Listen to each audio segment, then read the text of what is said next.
Shalom. Puji Tuhan, Bapak Saudara yang dikasih dalam Tuhan, kalau pada pagi hari ini kembali, setiap saat saya sampaikan kita boleh mengucap syukur. Ketika setiap kita masih diberi waktu kesempatan untuk mengarungi perjalanan hidup ini,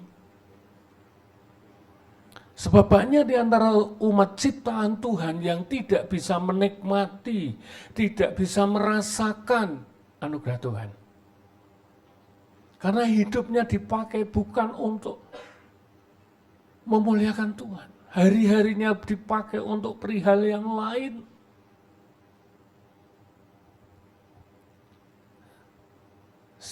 Kami mengucap syukur dengan adanya tema, dengan adanya kegerakan-kegerakan yang saat ini dipakai untuk membawa seluruh sidang jemaat dimanapun boleh berada, untuk semakin hari semakin meningkat, semakin hari semakin maju, semakin hari semakin harus mengenal Tuhan.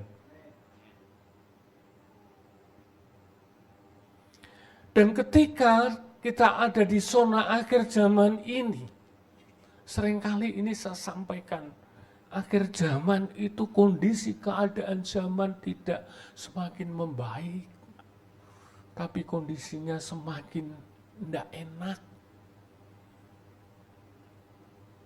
Biarlah tidak enakan itu akan dirasakan pada orang-orang yang tidak mengenal kebenaran.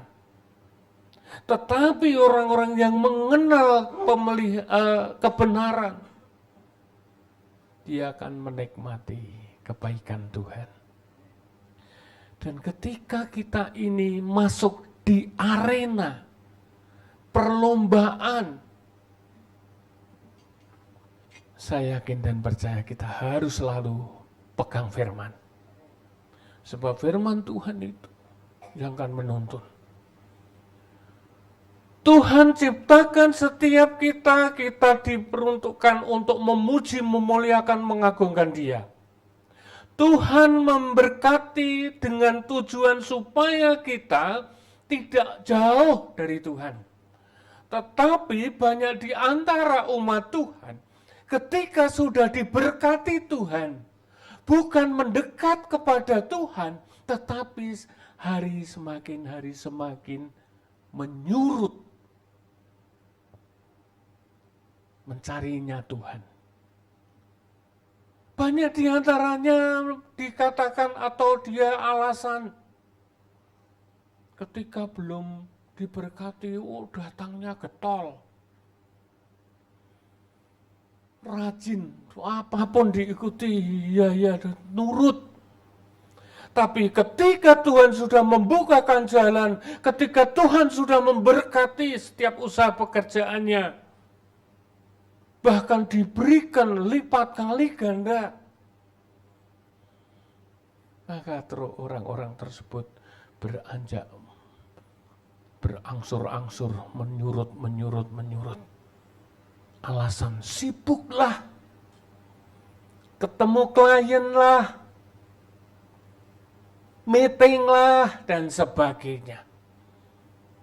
Sehingga waktu untuk Tuhan hampir-hampir tidak ada. Ini menjadikan suatu kengerian. Ya, ngeri. Ini memang kondisi keadaan zaman akhir seperti itu. Ya, Bapak Ibu Saudara yang dikasihi dalam Tuhan. Namun saya sebagai hamba Tuhan, saya nyatakan, ketika kita hidup dalam kebenarannya, kebenaran Tuhan, Tuhan menjamin pemeliharaan hidup kita. Hidup orang benar, kehidupannya dijamin oleh Tuhan. Ini harus menjadi satu pengertian kepada setiap kita. Ya. Jangan sampai hidup kita ini, Tuhan ora berpihak aku, Tuhan ora mendengar doaku. Satu kekeliruan. Karena kepekaan rohnya tidak ada. Ya. Sifat karakter manusianya yang terus kepingin lebih dan lebih. Ya. sehingga kepekaan rohnya nggak ada. Tetapi ketika kita ini mau sadar berbalik, mencari Tuhan, sumber segala sumber itu, maka dikatakan kita setia, taat dalam perkara kecil, Tuhan akan nyatakan. Sekalipun kondisi keadaan zaman akhir semakin kacau, semakin mengkhawatirkan, membuat bingung, bahkan tidak menentu, namun ketika kita lebih sungguh-sungguh di dalam Tuhan, Dia jamin memelihara setiap kita. Kita baca di dalam Mazmur. Ini ayat ini sudah sering kali tersampaikan. Mazmur pasal 37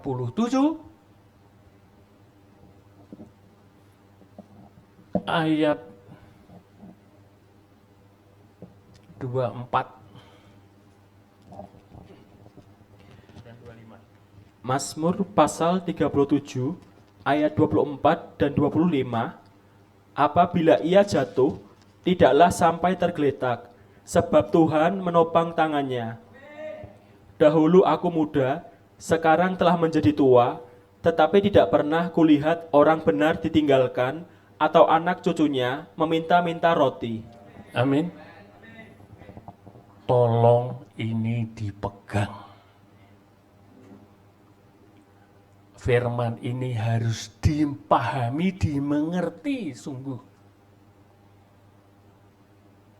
Di situ dikatakan ayat yang ke-24, apabila ia jatuh. Ini orang hidup yang dalam kebenaran. Ya. Di situ jelas sekali. Ya. Apabila ia jatuh, tidak sampai geledak. Bahasane Semarangan itu geledak. Tergeletak, terkapar. Ya. Sebab Tuhan menopang tangannya. Tuhan mau menopang, Tuhan mau menolong, Tuhan mau membangkitkan. Itu ada kriterianya. Bukan asal. Kriterianya apa? Kriterianya yaitu hiduplah sebagai anak-anak Tuhan. Yang setia, yang seturut. Pemazmur ini merasakan sekali.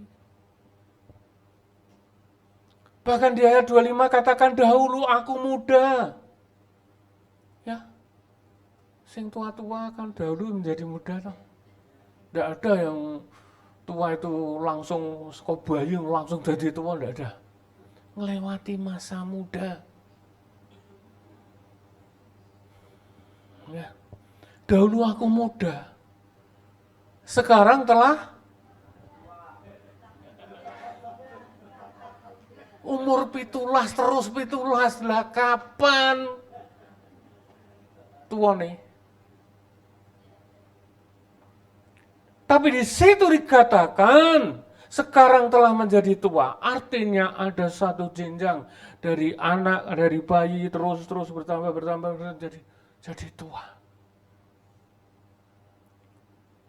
Tetapi tidak pernah kulihat orang benar apa? Ditinggalkan. Dasarnya orang benar. Sekarang pertanyaan, mau enggak kita hidup dengan Tuhan dikatakan orang benar? Mau. Syaratnya tahu. Hanya sekedar mau tok tapi tidak ada langkah, tidak ada tindakan, tidak ada kegerokan, tidak mau berubah. Tuhan tidak akan mau menopang. Bahkan janji Tuhan, pemeliharaan Tuhan bagi orang benar itu bukan hanya indil-indil, ondel-ondel sampai ondel-ondel. Ya.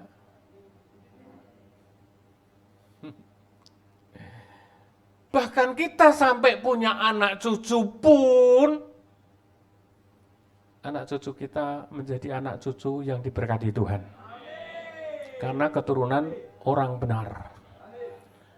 Anak cucu orang benar tidak sampai meminta-minta. Roti berbicara makanan. Bahasanya Inggris nggak akan ada. Tetapi sebaliknya ketika keturunan orang benar ini orang yang takut akan Tuhan, anak cucunya diberkati. Enak Bapak Ibu Saudara. Sing lakoni Pak, susah. Tinggal kemauannya, tinggal hatinya. Kalau masih kompromi dengan pikiran-pikiran neko-neko, tidak akan jadi. Tetapi kalau hatinya penyerahan diri sepenuh, Tuhan akan memberkati. Dan ketika orang yang benar ini di dalam Tuhan, bukan berarti setiap kehidupan orang yang dibenarkan Tuhan itu tidak pernah menghadapi persoalan atau permasalahan. Ini makna ini besar sekali Bapak Saudara doa ayat ini.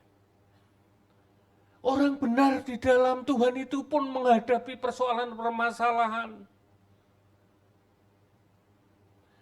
Bedanya kalau orang benar di dalam Tuhan itu menghadapi persoalan permasalahan, ketika kita menghadapinya, ada campur tangan Tuhan.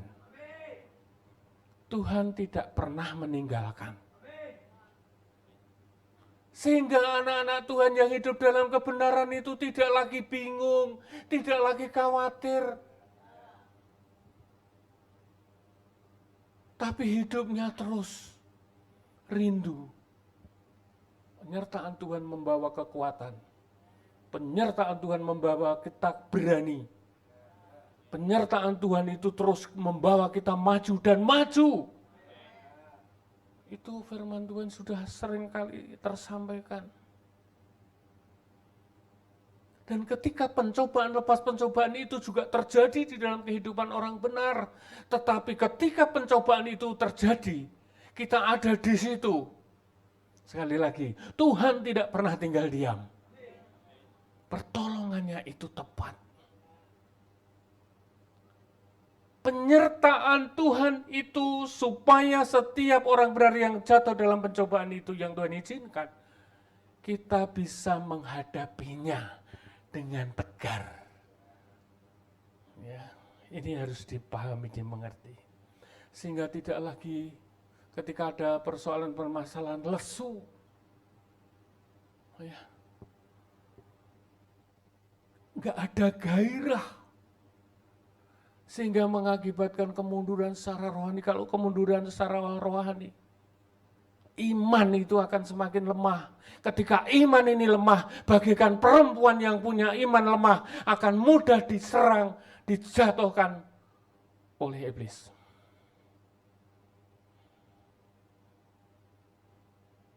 Lalu bagaimana Pak solusinya supaya ketika kita ini ada di dalam genggaman Tuhan? Kuncinya, serahkan seluruh perjalanan hidupmu di dalam tangan Tuhan. Percaya dengan segenap sepenuh hati, ya, dan setia dalam perkara kecil. Ketika kita setia sepenuh hati,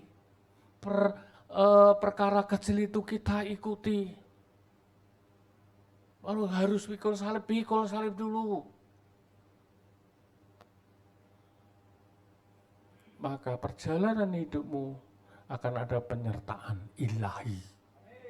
Supranatural ilahi itu akan nyata. Sehingga kita tidak mudah diseret, diombang-ambingkan oleh persoalan permasalahan lagi. Bukan lagi persoalan permasalahan membawa kehidupanmu, imanmu melemah. Namun persoalan permasalahan itu menjadi pijakan untuk kamu semakin naik kepada Tuhan. Kuncinya di situ Bapak Ibu Saudara. Yakini hidup setiap kita ada di tangan Tuhan. Sepanjang hidup kita di dalam kendali Tuhan, mengandalkan Tuhan, maka saya yakin dan percaya dalam hidupmu akan berkemenangan, bahkan lebih daripada pemenang. Ya. Sebab Tuhan itu tahu persis kepada ciptaannya. Kita itu anak yang dikasihinya. Bahkan kita itu bagaikan biji mata Tuhan. Nek ono klilipe sithik welek gage-gage dihilangi. Ya. Mazmur 34. Mazmur 34 ayat 16. Mazmur pasal 34 ayat 16. Mata Tuhan tertuju kepada orang-orang benar dan telinganya kepada teriak mereka minta tolong. Amin. Pahami firman ini. Mata Tuhan tertuju kepada orang-orang benar. Nek, setiap kita itu nyeleweng sitik, nyelingker sitik, belok sitik, Tuhan tidak mau pandang itu. Ketika kita tidak mau ada pertobatan, Tuhan tidak mau pandang. Tuhan tidak mau dengar. Ya. Dan ketika kita ada di dalam kendali Tuhan, ketika kita berdoa, ketika kita berteriak melalui doa-doa kita, Tuhan mendengarkan. Ayat selanjutnya, 17. Ayat 17. Wajah Tuhan menentang orang-orang yang berbuat jahat untuk melenyapkan ingatan kepada mereka dari muka bumi. Ya, ingat. Wajah Tuhan menentang orang-orang yang itu andai kata saya tak pendeli. Wajah Tuhan menentang. Ini saya pakai Alkitab ejaan baru ya. Mungkin agak sedikit tapi sama. Ya, di dalam ejaan baru ini di sini katakan, wajah Tuhan menentang orang-orang yang berbuat jahat untuk melepaskan ingatan kepada mereka dari muka bumi.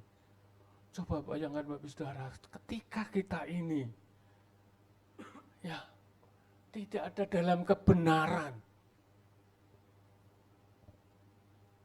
itu sungguh Tuhan sangat-sangat tidak mau. Terus ayat 17 itu bagaimana Pak? Orang-orang yang jahat di mata Tuhan itu yang bagaimana? Waspada ini. Orang-orang yang jahat di mata Tuhan yaitu termasuk orang Farisi. Siapa orang Farisi itu? Orang Farisi segala tindakannya yang dia lakukan, yang dia perbuat yaitu selalu melanggar perintah dan kekudusan Tuhan. Itu orang Farisi. Ya, sekali lagi, kehidupan orang Farisi itu melanggar peraturan dan kekudusan Tuhan. Itu paling Tuhan tidak sukai.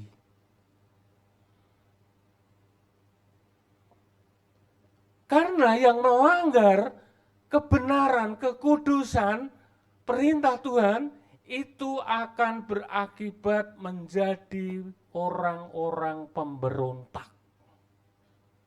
Orang-orang yang menyangkal kebenaran, orang-orang yang mau mengeruhkan firman Tuhan. Inilah yang Tuhan tidak sukai dalam kehidupan. Ya. Dan itu menjadikan Tuhan jengkel. Orang Farisi ini fasih firman loh. Orang Farisi ini kalau dilihat dari luar, orang saleh, getol firman, ngerti aturan, tapi hanya di kepala, di dalam hatinya tidak ada. Dan ini dikecam oleh Tuhan. Dikatakan Tuhan seperti inilah seperti orang munafik. Bahkan di firman-Nya katakan, bagaikan apa yang ada di kuburan itu, nampak luarnya indah bagus, tapi dalamnya penuh tulang belulang.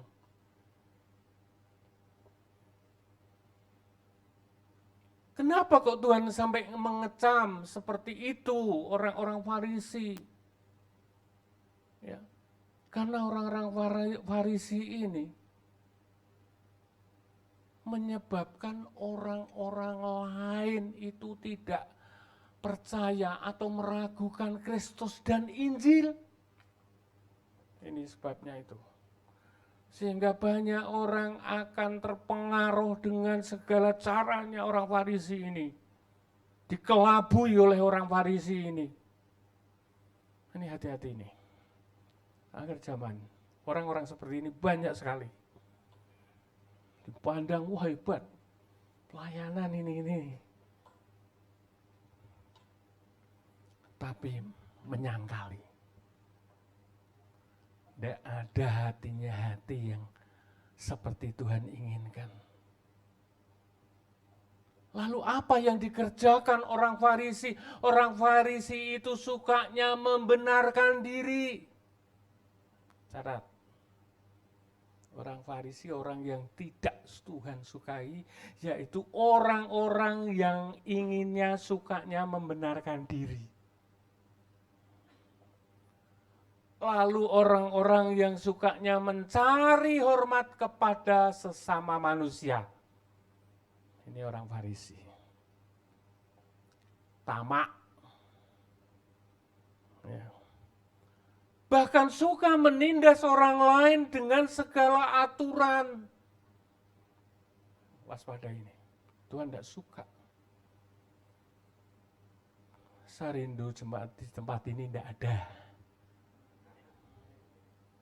Tidak ada bedanya apa? Tidak ada sama sekali.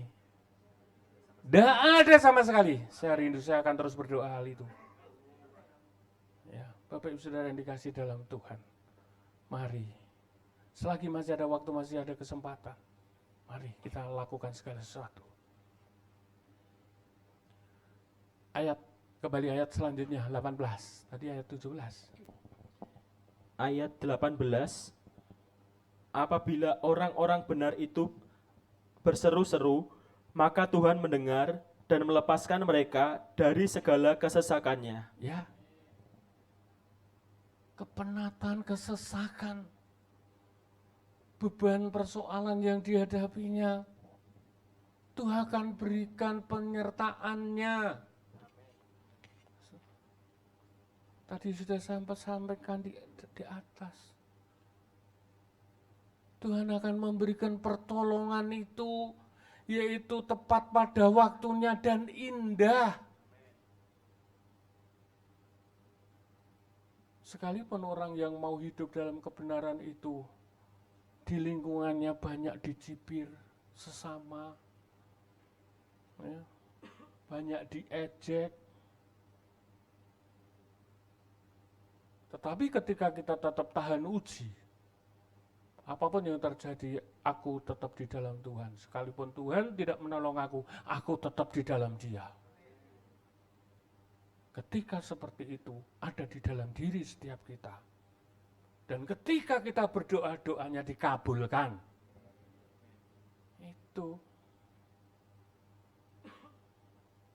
Terlebih di zaman akhir ini, dunia digoncang dengan segala peperangan.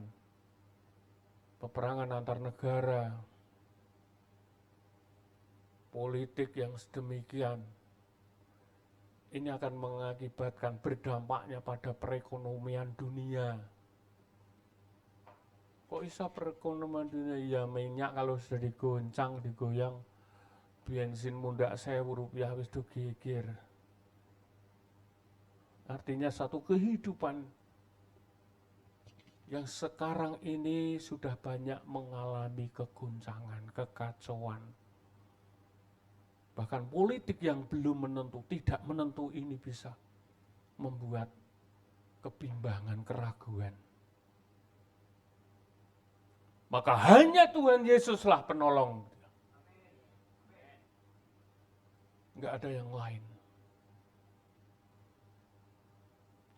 Bahkan Tuhan Yesus itu mengerti sekali apa yang dibutuhkan setiap umatnya, anak-anaknya. Apa yang dibutuhkan setiap anak-anaknya dalam hidup ini? Apa? Selain damai. Sandang, pangan, papan. Itu yang dibutuhkan. Ketika ada sandang, pangan, papan, ada dalam kehidupan kemasan damai. Ayem tentrem. Bosone Jawa nek wong tani gemah ripah loh. Tuh. Tuhan sungguh sangat mengerti apa yang dibutuhkan setiap anak-anaknya, yaitu sandang, pangan, papan itu. Dia pun tahu, bahkan itu juga dicari oleh orang-orang yang belum mengenal Tuhan pun sama mencari. Anak-anak Tuhan juga mencari, tetapi berkatnya beda.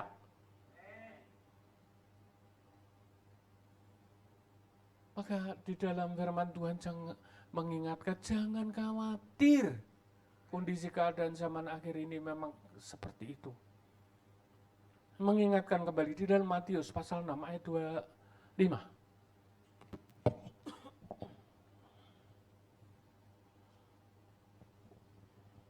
Matius pasal 6 ayat 25, hal kekhawatiran.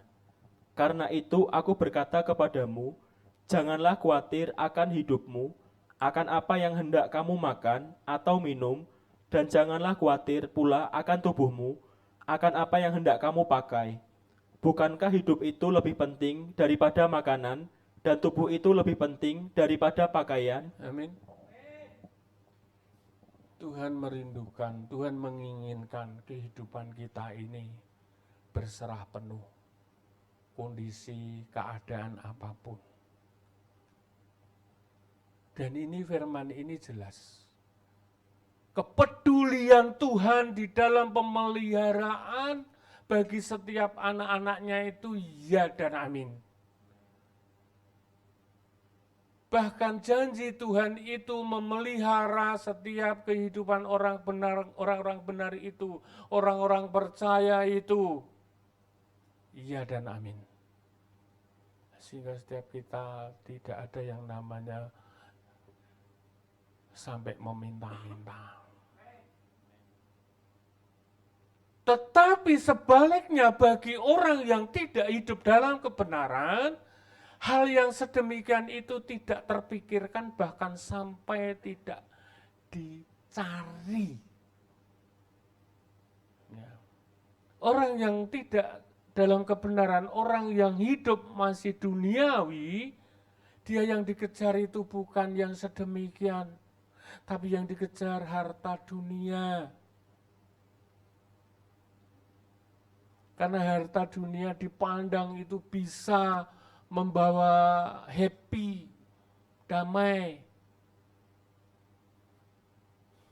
Sangat beda.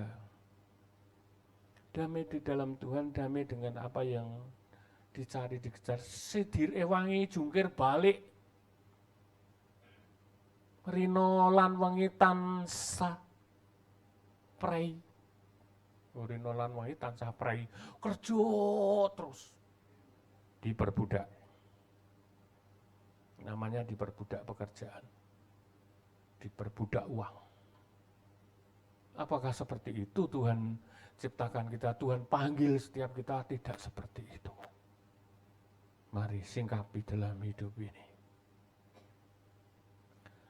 Jangan lagi yang kita kejar itu yang sifatnya sementara. Ya, sifat sementara itu tidak kekal. Ya. Untuk itu ketika menghadapi segala sesuatu ancaman-ancaman, kegoncangan hidup dunia ini, jangan ada kegelisahan lagi. Yohanes 14 ayat pertama sampai yang ketiga.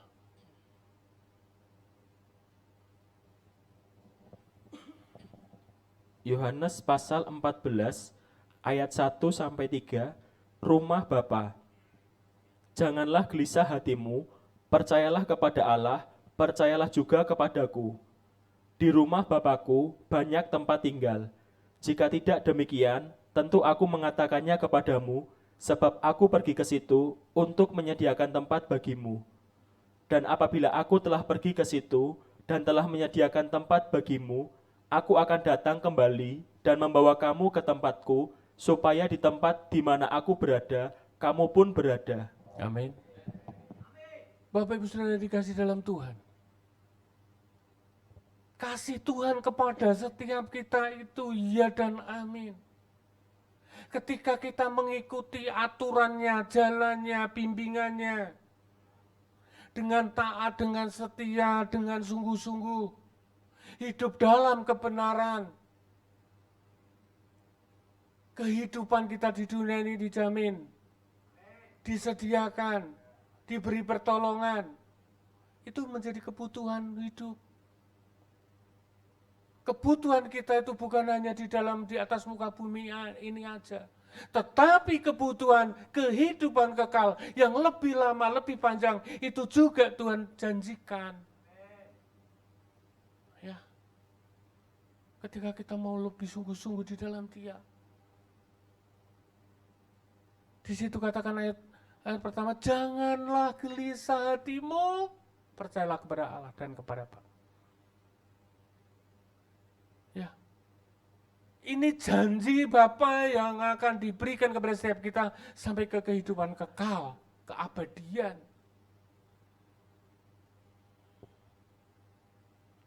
Di situ katakan ayat 2, di rumah Bapakku banyak tempat tinggal. Jika tidak demikian, tentu aku mengatakannya kepadamu, sebab aku pergi untuk menyediakan tempat bagimu. Hidup di dalam dunia ini tidak seberapa lama. Namun ketika kita ini juga menghidupi kebenaran itu, firman itu dalam hidup ini, kita ditata, kita dituntun. Dan kita juga mempersiapkan tempat di keabadian. Jangan sampai lupa.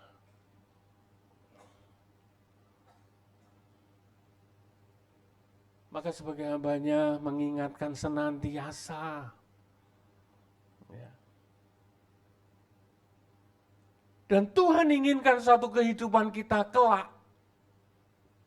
Kelak itu ketika ada masa ya, penghakiman terakhir, penghakiman Tuhan.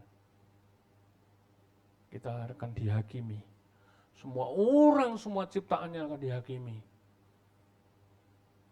Kebenarannya, kebobrokannya, di situ akan terima. Sebab akibatnya. Dan ketika kita di dalam hidup di dunia ini lebih sungguh-sungguh lagi mengandalkan Tuhan, hidup dalam mengerjakan firman-Nya, hidup dalam kekudusan dan sebagainya, satu ketika Dia akan datang kembali. Saat ini Dia ada di sebelah kanan Bapa.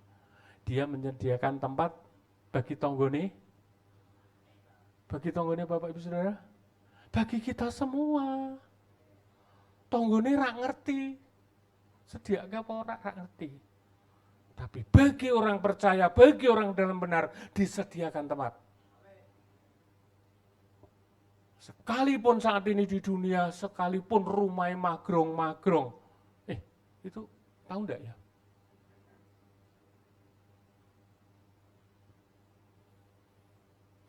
Mas Inten Rojo Bruno ditumpuk. Poneh masih saya kira larang rak karuan.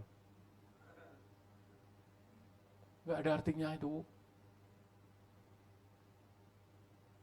Namun ketika kita lebih sungguh-sungguh mengerti, memahami apa yang harus dipersiapkan ini, bukan hanya di dalam hidup di dunia ini, tapi juga akan datang, hal yang akan datang. Ini penting karena hidup kita terus lebih lama di sono.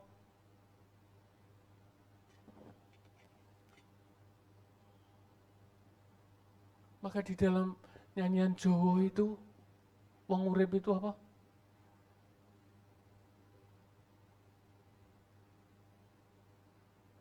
Ning dunya pira lawase, gitu. Urip ning dunya tan langgeng, kaya kembang suket ing ora-ora. Terusnya, sedelo.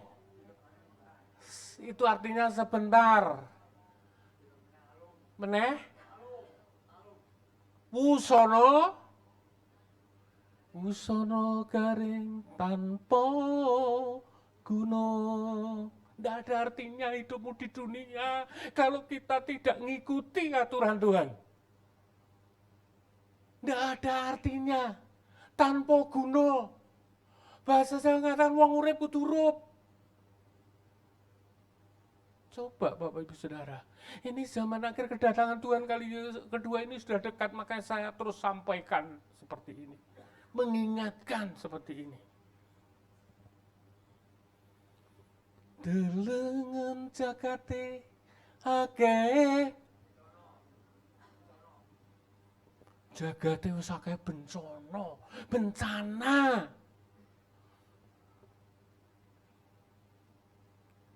Mula padha mertobat, tobat, sadar. Intinya di situ loh. Saya itu disuruh mengingatkan Bapak Saudara. Jadi harus benar-benar Bapak Saudara memahami ya, mengerti ya. Saya itu suruh bolak-balik ingatkan. Saya belajar firman tuh ingatkan. Buka ini lagi kok suruh mengingatkan. Bolak-balik ngingat ke Tuhan ning do maaf kata telingane kadang banyak sing telinga wajan. Telinga wajan itu apa toh? Hah? Kandel. Ora ngrungokke. Bapak Ibu Saudara yang dikasih, tapi di tempat ini tidak ada. Saya rindu hal ini. Kita semua memahami, mengerti. Gereja ini menuntun menuju perubahan-perubahan yang menuju hal yang baik. Menuju untuk kemuliaan Tuhan. Jangan merasa, oh gereja kuwi ora padha karo liya-liyane. Ya memang ora padha. Nek padha ngapain ning kene ana gereja? Ya toh? Saya gitu. Di sini tempatnya untuk membongkar dosa. Di sini tempatnya untuk supaya hidup dalam kebenaran, supaya hidup dalam kekudusan, supaya kelak kita masuk dalam pengangkatan.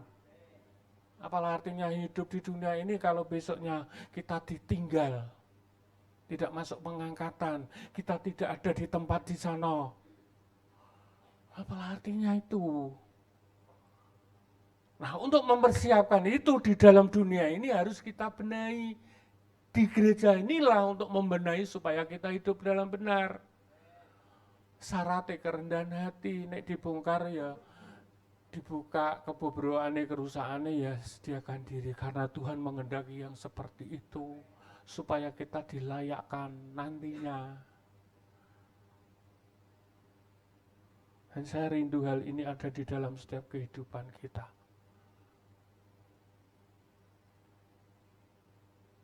Dan ketika hidup di zaman akhir ini, ketika kita mengandalkan kekuatan diri, kekuatan manusia, harta kekayaan, itu tidak akan menyelamatkan. Dipangan ngenget neng kono, renget tungau. Nah, untuk kita ini masuk dalam apa? Agenda Tuhan, rencana Tuhan. Kembali lagi, nyanyian anak-anak sekolah minggu. Aku tresno Yesus. Apa tuh saya? Aku tresno Yesus. Jero, jero, jero, jero, nganggo banget. Jangan sampai setiap kita dituntun, dibimbing untuk kita semakin hari semakin mencintai Tuhan Yesus, tetapi hanya di telinga kanan keluar telinga kiri. Pendalaman, pengertian, pengenalan akan Kristus itu harus benar-benar mendasar. Sehingga ketika kita menghadapi kondisi keadaan zaman akhir, kita tidak tergerus, kita tidak terseret, kita tidak terhempas. Saya rindu hal ini terjadi di dalam setiap kehidupan umat Tuhan. Maka ketika kita rindu untuk mau, aku cinta, aku tresno Yesus. Jeru banget. Mazmur 84.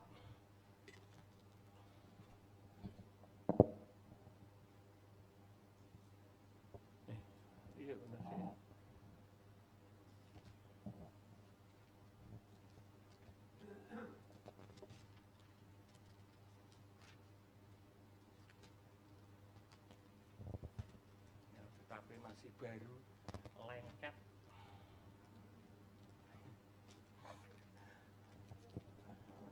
Mazmur 84 ayat yang 11. Mazmur 84 ayat 11. Sebab lebih baik 1 hari di pelataranmu daripada 1000 hari di tempat lain. Lebih baik berdiri di ambang pintu rumah Allahku daripada diam di kemah-kemah orang fasik. Ya. Ada iman, amin, amin. Ada. Bapak Ibu Saudara dikasih dalam Tuhan, ketika kita ini masih diberi waktu kesempatan untuk kita semakin hari semakin memahami, semakin mengerti apa yang menjadi maksud kehendak Tuhan, baik di dalam kehidupan di dunia ini, kita juga ada penyertaan Tuhan, pertolongan Tuhan, ada pemeliharaan Tuhan, hidup dalam kebenaran, hidup dalam kekudusan, taati, setia dalam perkara kecil. Ya. Beberapa hari yang lalu Bu Vanessa bilang sama saya, Pak, 1 minggu ini lowongnya kosongnya hari Kamis. Minggu ada ibadah, Senin ada, Rebo ada, Jumat ada, Sabtu ada, Kamis yang kosong. Lebih baik 1 hari daripada, artinya kita dibawa untuk semakin hari semakin dekat dengan Tuhan. Semakin hari semakin mencintai Tuhan. Semakin hari semakin seperti apa yang Tuhan mau. Daripada 1 hari di tempat orang. 2 hari apa 1 hari? Di tempat lain.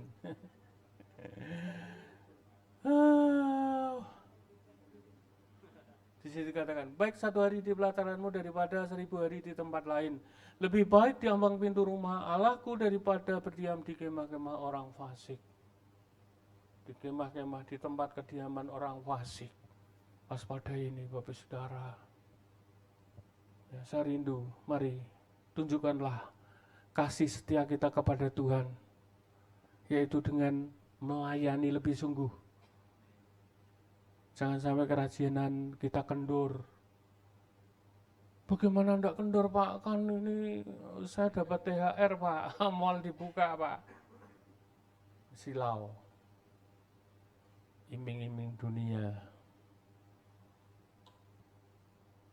Tetapi Tuhan inginkan setiap kehidupan kita lebih baik 1 hari daripada 1000 hari di tempat lain. Saya mengucap syukur. Bu Vanessa mengingatkan saya, Oh, haleluya, puji Tuhan. Terima kasih. Bersyukur ya Bu. Aduh, Bapak Ibu Saudara yang dikasih dalam Tuhan, inilah yang harus setiap kita pahami, kita mengerti. Dan ketika kondisi keadaan zaman akhir ini, jangan sampai kerajinan kita di dalam Tuhan mengalami kendor. Tapi biarlah rohmu apa? Dan ujane ya do pintar loh ya. Ning ngopo ya dilakukan no, kerjakan. Ya. Jangan sampai nyanyian-nyanyian semangat semarak tetapi tidak pernah dilakukan, dikerjakan.